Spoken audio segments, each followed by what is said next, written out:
toothpaste and flossing, what that does is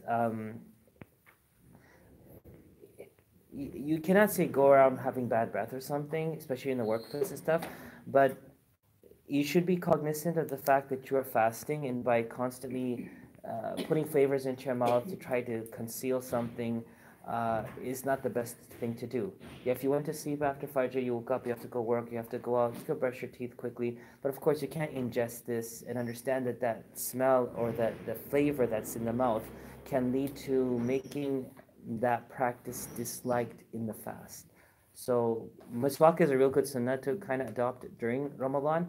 But if a person needs to brush quickly, they could do so, but not use anything very strong. Don't use any mouthwash. Try not to floss. I think we should floss and stuff right before the suhoor is finished, because there's nothing that we're eating during the course of the day until night.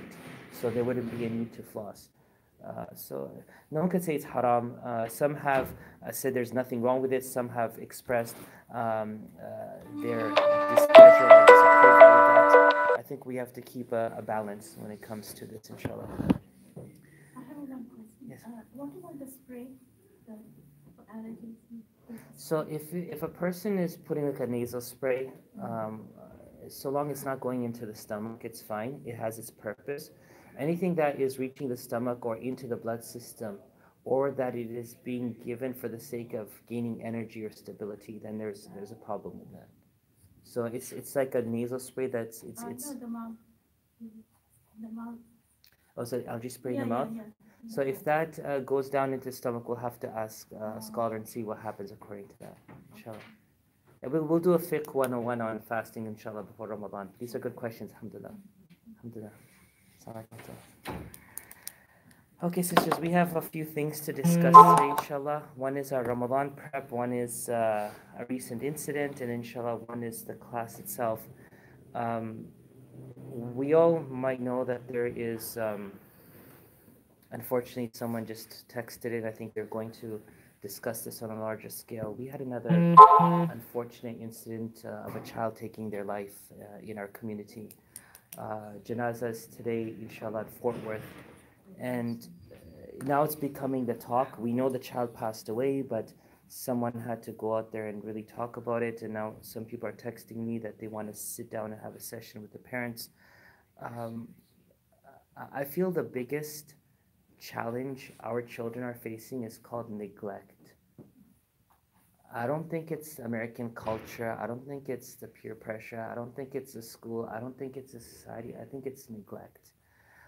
When they're not getting that ample amount of time from us, they display that hurt and pain in different ways. It could be from their behavior, their attitude, their ways.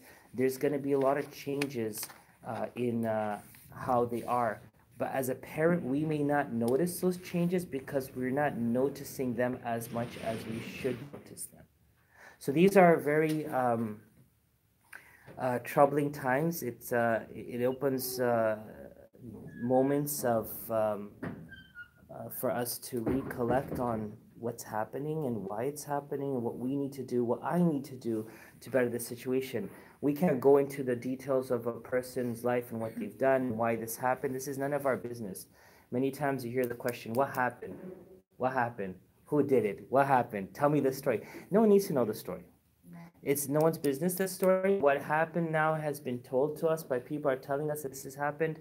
We don't need to know the details. What we need to know is, where am I falling short as a parent that I need to help eliminate the possibility of such thing happening in my home? Because this is real stuff. We held the psych conference here with the children. They're the ones who led this. I did practically nothing on this. So all the credit goes to these children, the youth committee, Sister Zeba, Brother Shakil, who worked around the clock for 2 months to put together this psych conference. We had over 300 children come to this conference. I was told that a parent flew from Austin with their child to attend this conference. A dozen and plus children came from Oklahoma to attend this conference. What's causing the problem in our world today is exactly what I'm saying. We're not connected anymore. We can't express our emotions with each other anymore. Matter of fact, There's a void of emotional connection within the homes, and then that void has to be substituted with the perfect light. When we're outside, we have to show that we're living in a flawless, perfect light in front of the friends. We have to show that there's no problem in come to the masjid. So that emotional trauma continues to multiply under the layers of hiding our pain. That goes for us, that goes for our spouses, that goes for our children, that goes for our siblings. This is becoming a common dilemma across the board. So how do we understand our children? Parenting isn't the way we parent as we assume it to be. That may be a part of parenting, but parenting is to understand the child.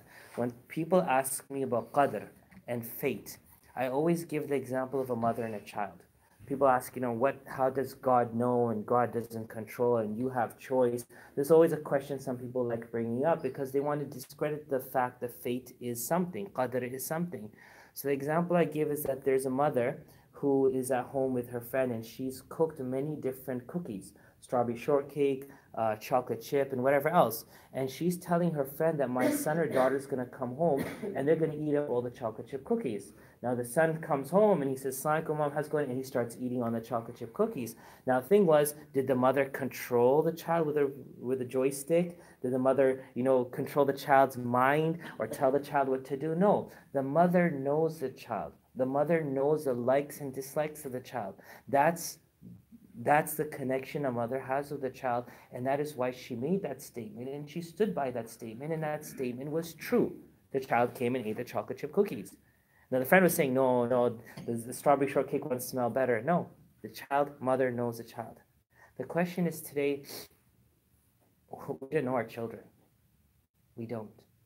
We don't even know our spouse. There is a disconnect in society.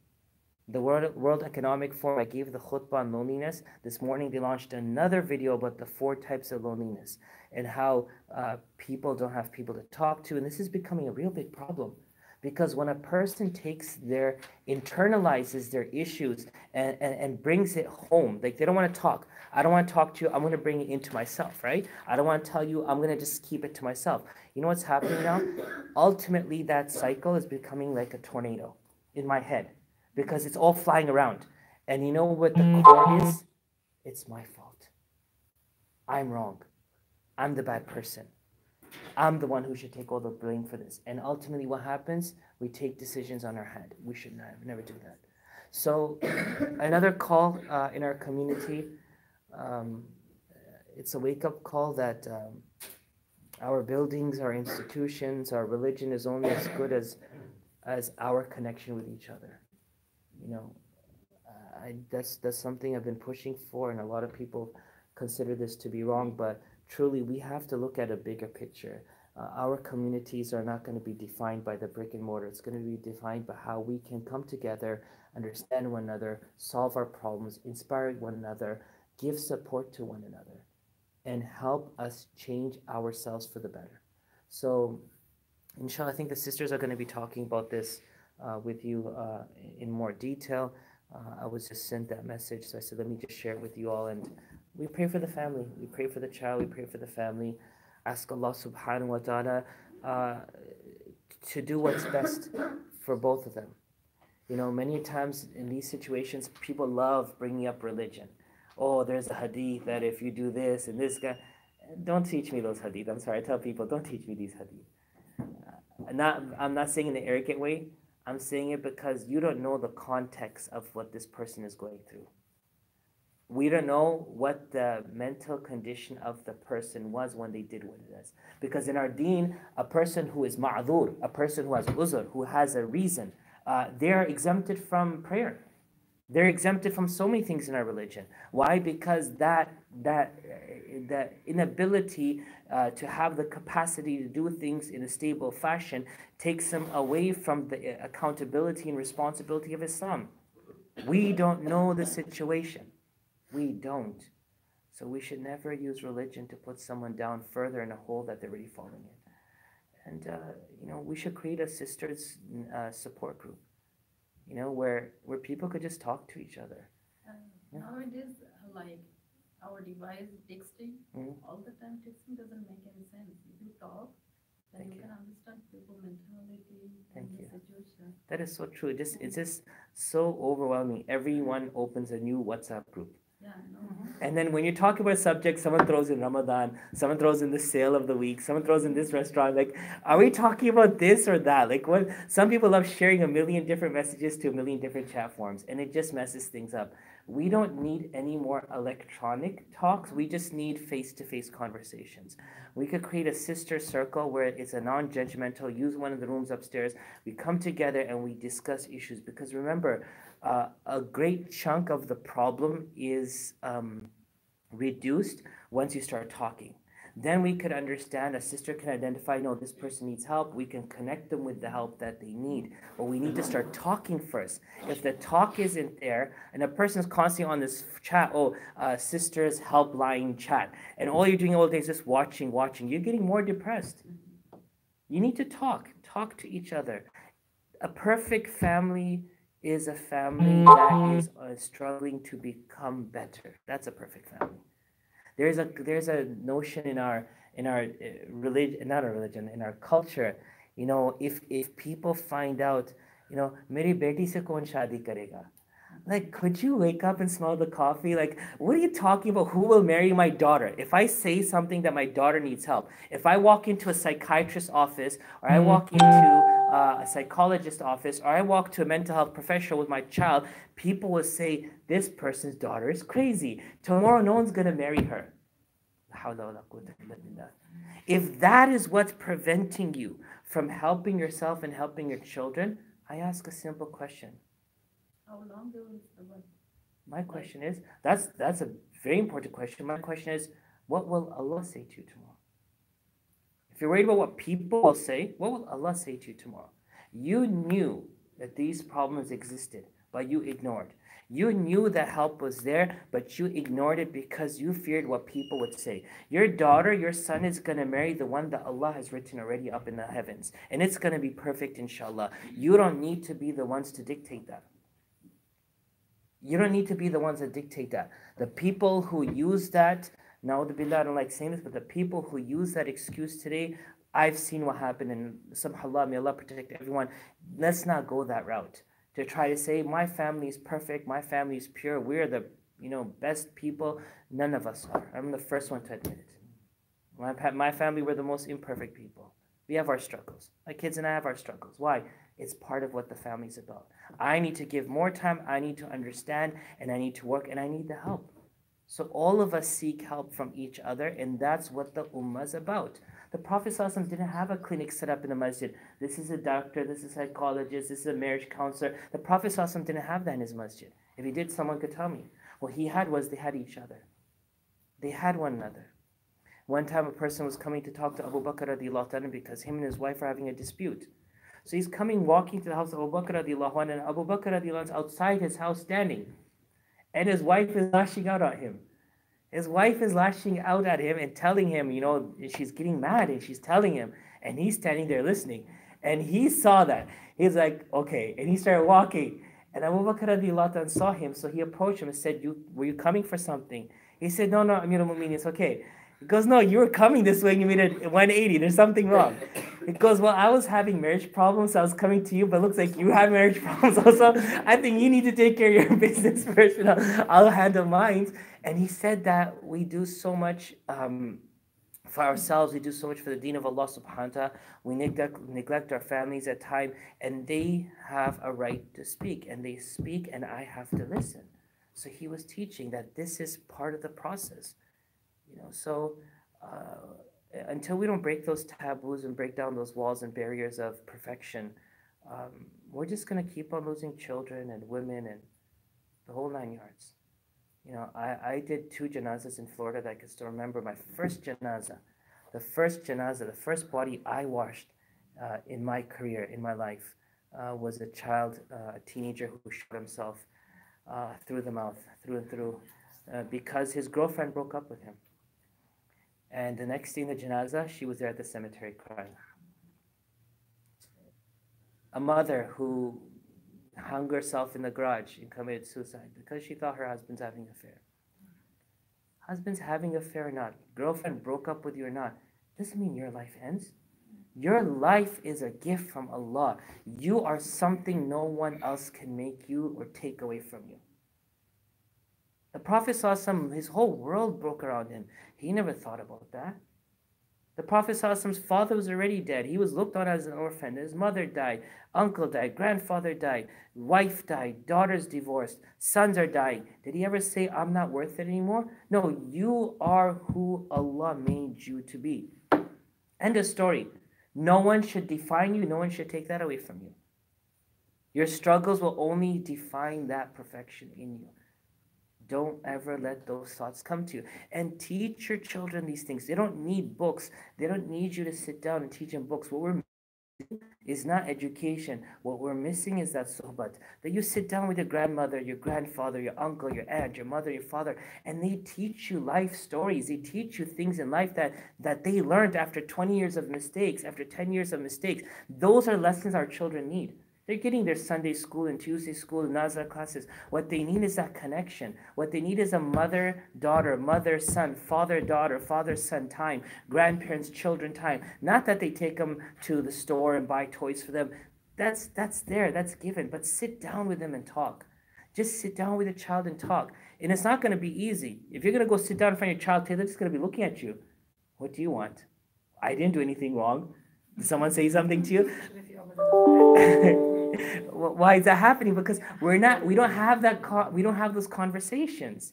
And some parents, because they fear that, they try to become the best friend of their children. You don't need to even become the best friend. They can make enough best friends outside, but they can't make another mother. So you have to create that understanding that you can see things happening in your child's life before anyone else's does.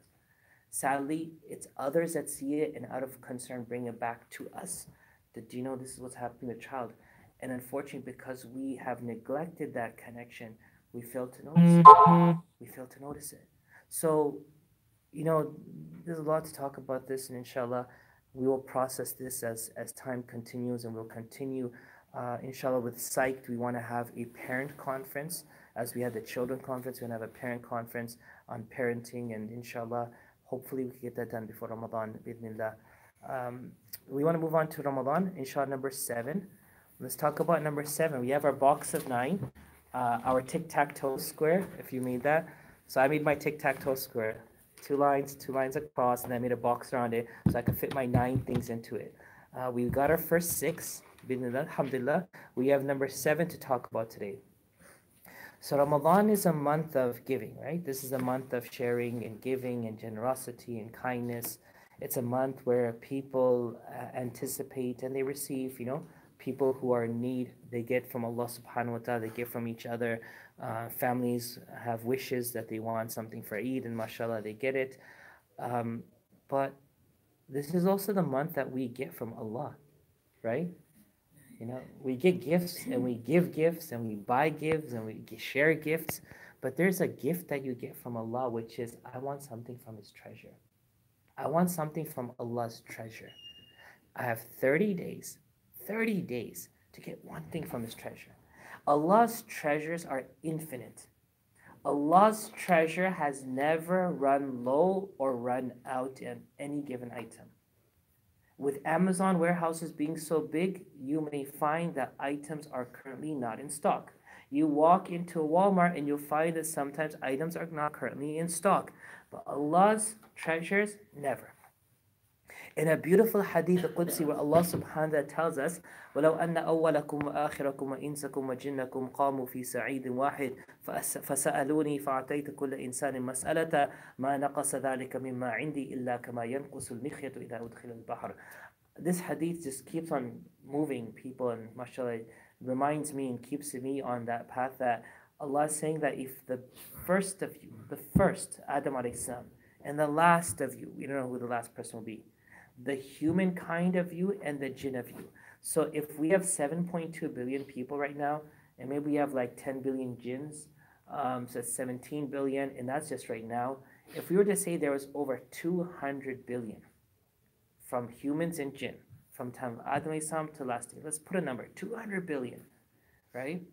If they were to come together, قَامُوا فِي سَعِيدٍ وَاحِدٍ, they stood on one plane, one area, and they started asking Allah, Everyone.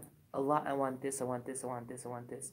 Now, I would say that if every person asks a minimum of 10 things, if it's 200 billion, we're talking about 2 trillion, right? 2 trillion things, right? That's minimum. That's 10. So if everyone asks just for 10 things off the top of their head, Allah subhanahu wa ta'ala gave everyone their 10 things right there. Boom, boom, boom, boom. 2 trillion. Now Allah says, you done? And you'll say, yeah, we got everything. Allah says this to inventory. Ma naqasa dhalika mimma indi. You go back into my inventory, nothing has gone down. But human beings, our minds cannot capacitate that. We don't understand that. How is it possible that you're giving, and nothing's going down? Well, that's exactly the analogy of sadaqah and zakat. No, so not zakat, sadaqah. You keep on giving sadaqah, you keep on giving back. There's a cartoon known as Dandy in England. It's a very famous cartoon. You get the cartoon books and newspaper. And there's one segment of British Dandy. You remember? You remember? Okay. That's good. So there's one cartoon in there of this family. They're rich and they keep on giving away their stuff. And at the end of it, they keep on getting back more. It's like they gave away a boat and stuff and they got more back and they cried. They're like, we tried to get rid of this stuff and we got more.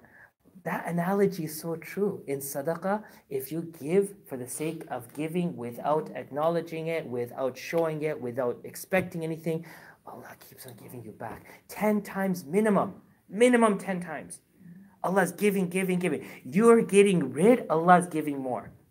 Okay? So in sadaqah, that's why the Prophet ﷺ said, money does not depreciate or diminish because of sadaqah. By giving, you don't lose. You keep on getting more. And if anyone understood that, they would keep on giving because it's just going to come back.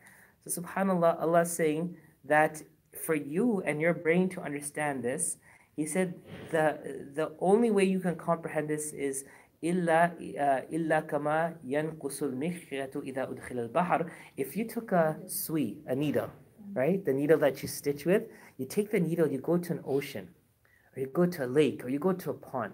Let's go to the ocean. Okay, we're talking about the Atlantic Ocean. You go up to the Atlantic Ocean, you dip it inside and you pull it out. How much did you get? Not even a drop. Not even a micro drop. Allah is saying that's all you took out from my treasures. So if this is not restricted to Jumu'ah, this is not restricted to Hajj, this is not restricted to Ramadan, this is not restricted to anything. It is only up to you when you're ready to get.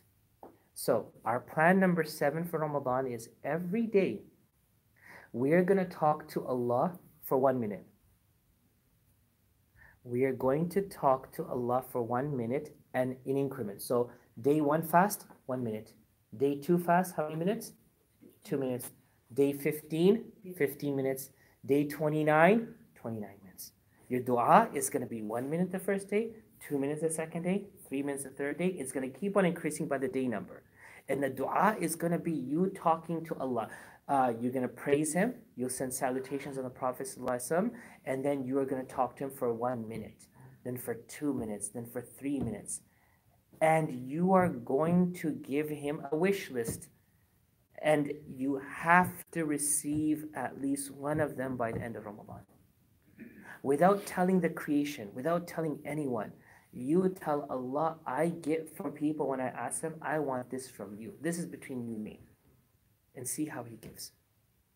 If He's telling us He has so much, if He's telling us the whole creation, if they got together and they asked and He gave and He could give and it won't change anything, why is it that in the most blessed month, during the most blessed hours of the days and nights, I cannot get one thing from Allah? You have to try it. Because once you get it and then you're hooked on it, you watch what happens then. Then you will get everything from Allah. There are people in the world today, they don't dress in a special manner. They don't walk in a special way. They don't have an entourage of people around them. There are people, though, you know, that you see them, these just, he's a homeless person, this person is, you know, just a visitor, they're junkie. The hadith talks about these people. لَوْ أَقْسَمَ عَلَى اللَّهِ لَأَبَرَّهُ. These are people that if they made an oath, Allah will make it happen. Why? Because them and Allah have connected. When am I going to connect with Allah? So if it's not going to be in this month, I don't foresee happening within the next 12 months. Rajab is going to start tonight, inshallah. Rajab is going to start tonight. Rajab, Sha'ban, we are 2 months down. March, April, May 6th, inshallah, Ramadan. We are 2 months away. And it's from tonight that the Prophet ﷺ would make the dua, Allahumma barik lana fi Rajab wa Sha'ban wa balighna Ramadan. Oh Allah, bless us in Rajab and Sha'ban so that we can reach Ramadan. We are now in crunch time. If a person hasn't woken up to the reality of Ramadan, they need to wake up now. Why? Because I promise you, I don't care how good you try to do in Ramadan, if you don't prepare for it, you cannot execute accordingly. So we need to prepare. So 1 minute every day, and based on the number of fasts. So sister, if it is day 17, how many minutes? 17? We have to start. I was saying, when is a person spends a whole night of 27 night making dua, which is good. But it's not good if you didn't spend the 26 days or the days after that or the months after that. So if we build it slowly, I said, I'd rather we start from ground zero and start building it and inshallah receive something from it. And then inshallah after Ramadan, we can at least talk to Allah 15 minutes a day. By sitting down, if we can, face the Qibla, put your hands up and talk to Him. See, this is nothing more than like dialing a number, right? You're just putting your hands up. This is the method of making dua from the prophets we were taught. And as you put yourself down, you humble yourself and you open your hands, picture yourself as a beggar on the streets of a city asking for something. It's not shaming if you're asking from Allah subhanahu wa ta'ala. It's not shameful. You put your hands out and you ask Allah subhanahu wa ta'ala. And you see how Allah gives. So we do that 1 minute every day as we add on, depending on the day. So 16 is 16 minutes, 29 is 29 minutes. And aim to get at least one thing from Allah subhanahu wa ta'ala. Inshallah? Inshallah, sisters? So that will be our number 7. And again, when we work towards it, inshallah, constructively, we will see, mashallah, we will see things happen. Because we're trying to fast 1 day a week, because we're preparing ourselves not to fast Ramadan, but to cleanse our soul so Ramadan we can take in everything. What you're doing right now by fasting is you're taking the dishes in the home and you're washing them. Why? So when Ramadan starts, everything can be poured into it. I tell people, clean your dishes before you go to prayer. Clean your dishes before you go to Hajj. Clean your dishes before Ramadan. Don't go there and sit in front of the Kaaba and start cleaning your dish. Because the mercy was already falling. You're missing it, right? Don't get into Ramadan and start cleaning your dishes. Your heart needs to clean from right now. Your soul has to clean from right now. So when Ramadan starts, you're just going to be, as I said last night, the hungry hippo. You're just going to keep on taking everything you can into yourself, right? Because you want it, right? So fasting once a week. Menu on the fridge so that we are very clear on what we want. Financially, we talked about what we need to do. Calculate the food expense, that's number 3, and feed someone every day. Doesn't have to be a poor person. Feed someone. Feeding is a great sunnah. It's a great reward. Feed whoever you can find. Try not to do socializing in Ramadan. 1 invitation a week is the maximum. Why? Because my Ramadan is important to me. I cannot waste it in socializing. We socialize the whole year.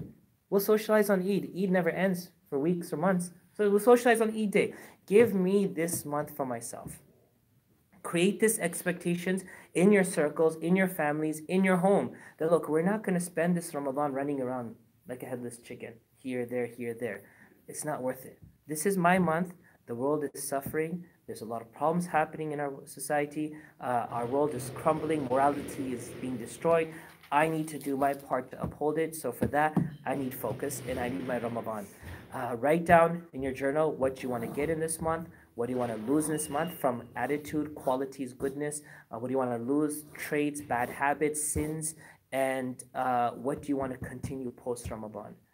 We talked about the tahajjud regiment, the 30-minute regiment. And today we talked about, mashallah, the 1 minute every day, adding on and asking Allah subhanahu wa ta'ala.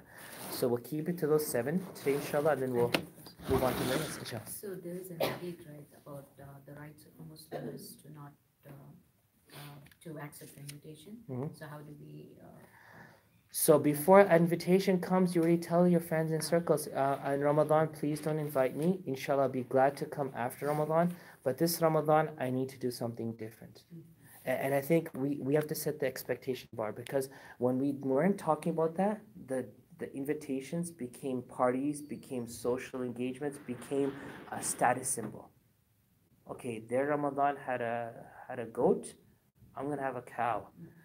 They had a cow, I'm gonna have 10 cows. Like, it's like, look at they show those pictures of different countries, a whole camel roasted on rice. Like, are you gonna eat it?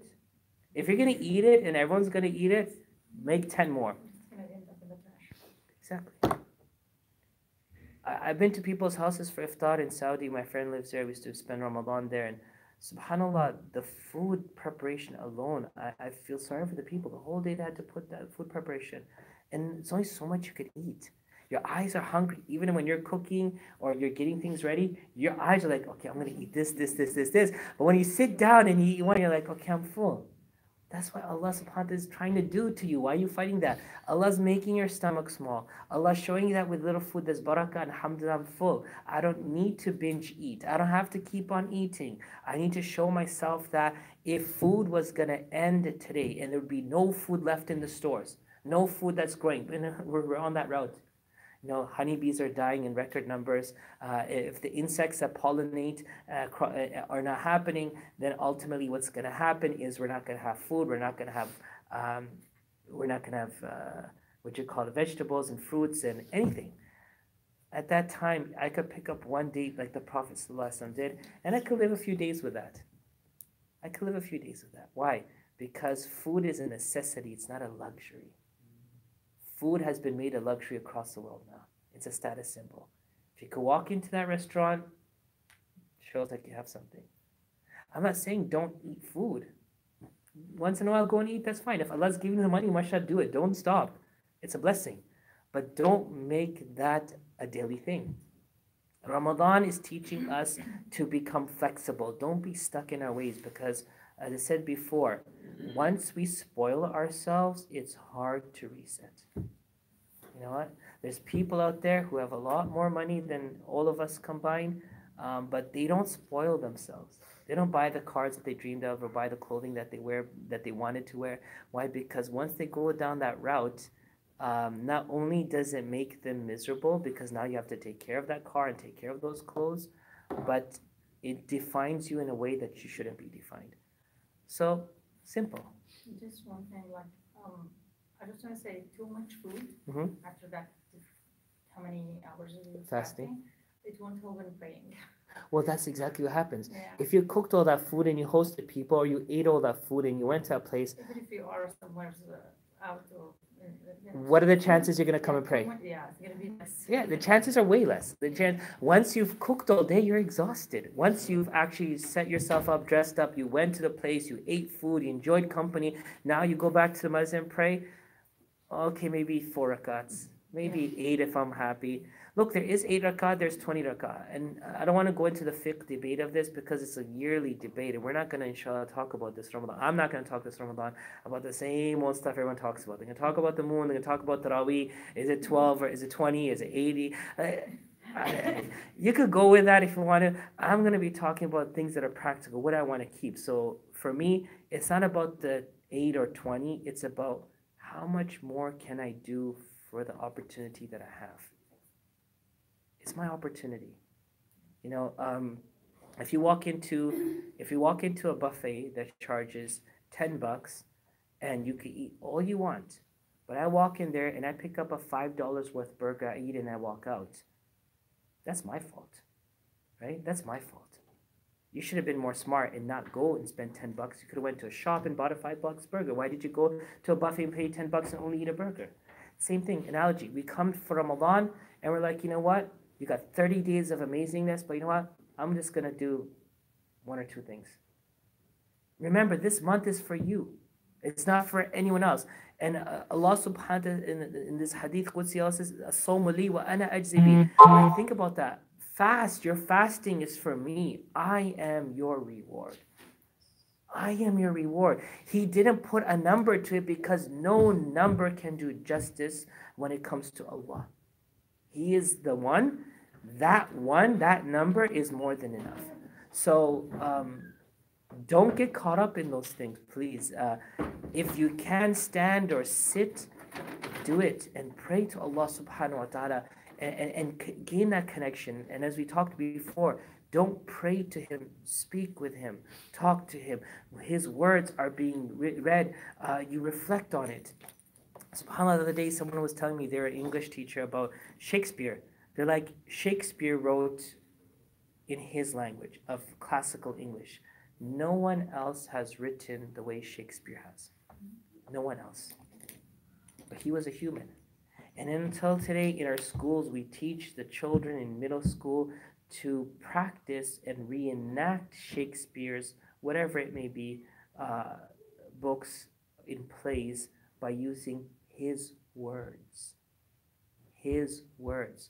We don't use SpongeBob or Dora, we use Shakespeare English.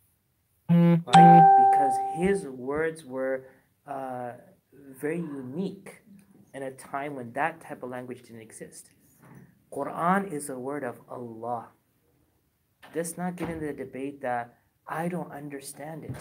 How many of us sit in a Shakespeare play that our children might be performing in and we don't understand half the words or all the words? We sit there. It's an art. It is something that we embrace and accept for what it is. The Quran isn't a translation. Translation cannot do justice for the Quran.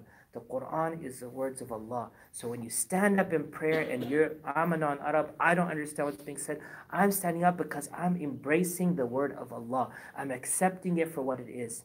And when I sit down and read the Quran in Ramadan, even if my recitation is bad, it's poor, it's weak, I am going to sit there, even if it takes me 20 minutes to read one page, where someone could read a juz and a half or 2 juz in that much time. I'm going to sit there, I'm going to read the one page. I'm not going to let the virtue that people say that it's going to, each letter is multiplied, so you should read more. I'm not going to let that take me away. I'm going to remember the hadith of the Prophet ﷺ, that the one who reads good has 1 reward, and the one who struggles while they're reading gets 2 rewards. I'm going to let that work for me. Because I'm going to touch his words, look at his words, say his words. If not, I'm just going to observe them. If not, I'm just going to stand and pray and listen to them. We have to change that understanding. We have to come back to the feel of the religion. If there's no feel to our religion, then there's nothing that we're upholding except for words. So, inshallah, Ramadan, as it comes closer, I think next month, inshallah, we will kind of wean off of this book for a bit, and then we'll talk about certain practices of Ramadan and virtues of the blessed month of Ramadan, inshallah, so we have more concrete game plan, inshallah. Yes. I'm not sure about one thing. You mentioned that, having a connection with Allah, the talking to Him, and then you said something about trying to get at this one thing out from Him. I'm not sure. So, there's something in life that you need, and we resort to asking people for those things. There's something that's on your wish list. I wish I got this for Eid. And so we kind of hint towards that to family members, for example. I want something from Allah, which means something that I wanted for my health, or I want as a gift or something. Allah will make it happen through His way without anyone knowing. This is called gaining from Allah's treasures. If it's written for me, it's going to come to me, and Allah, I'd rather get it from Allah directly, which Allah brings to whatever source He wants to, without me asking or articulating that to the creation. It's a process. Something, for example, something is bad in health. You're trying what you can with doctors and stuff, and you're doing whatever. This is Allah, I want you to help me take care of this thing. What that means is 2 things. Either Allah will eliminate it, or Allah will bring you to peace with it. Both are a success. There's a lady who used to have these seizures and fits in Medina, and when she used to have it, she would go so crazy that she would rip her clothes off. So the case was brought to the Prophet ﷺ, and she said, pray to Allah that I am healed from this illness. And the Prophet ﷺ said, if you want, I could pray to Allah and He will heal you. Or if you want, you can be patient and you'll get Jannah. So she thought about this. Because when we say getting from Allah, what we're trying to do is remove the anxiety and the stress related to that test or that problem. All of us have something, but it's better to know it than to not know it. It's better to accept what's in front of us than to wait for the next thing to come that we may not be able to handle. So when the Prophet ﷺ said that, I can ask Allah and He'll heal you, or you can be patient and you'll have Jannah, she thought for a second.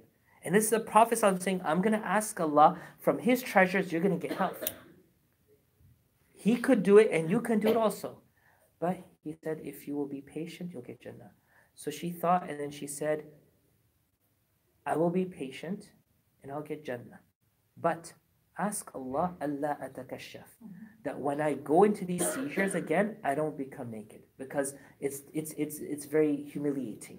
So he made dua that, oh Allah, when she has her seizures, she's going to have her seizures, it's going to continue happening. Oh Allah, make her protect her modesty, that she doesn't take her clothes off. She accepted it. See, that's also from Allah's treasures. To accept your situations doesn't happen psychologically. There's no medicine, there's no counseling, there is no way that a person can do this. This happens through Allah's treasures. So ask from Allah's treasures and get something. And no one will walk away empty-handed Ramadan. No one does. A poor person who's living in a corner of some country right now, drought-stricken, has no food, by Eid and Ramadan, something's going to come their way. Yes or no? You're going to give sadaqah here and something, and that money's going to go, the food's going to go, it's going to get to their house. They're saying that, oh Allah, send to me whatever you can send to me. And it's coming. It's coming. Once a person was, he met Musa alayhi salam, and he said, oh Musa, Allah every day gives me this one piece of bread. One piece of bread. You know, I'm not complaining. I get one piece of bread, that's my daily sustenance, I'm fine. But can you ask Allah to give me sometimes something different? You know, I'm sick of one piece of bread. You know, how much butter and jam you could eat, unless you're British. I know I'm British, so we love our toast and jam. So what happened was, the Musa asked Allah, and Allah said, no, his sustenance is one piece of bread. So when the man found out, he's like, okay, alhamdulillah, I'm not going to complain. And so what he did with a piece of bread every day, he would eat and live. And so what he did one day was he ate and then he saved. And he started using that bread in trading. Ultimately, after many months, Musa passed by him, and this guy had goats and he had vegetables and this and that. And Musa said to him, but Allah said you're only getting one piece of bread. He goes, yes, I accepted that one piece of bread and I invested that one piece of bread, and this is what's happened. See, what happens is you have to think out of the box. Allah has given me a situation. That situation is to either forgive my sins, to elevate my rank, or to make me eligible for that door in paradise that Allah has written that I haven't got that close for yet. I'm on that path. When you accept and embrace it through His treasures and through His gift, what will happen is you will have the ability to do that and much more. So all of us can get one thing at least from Allah's treasures, if not 30, one a day. It's like I gave the example before. Sometimes in the car, my wife turns on the AC so low, I don't like it. I feel cold. And I'm going to tell her, could you please turn it back up?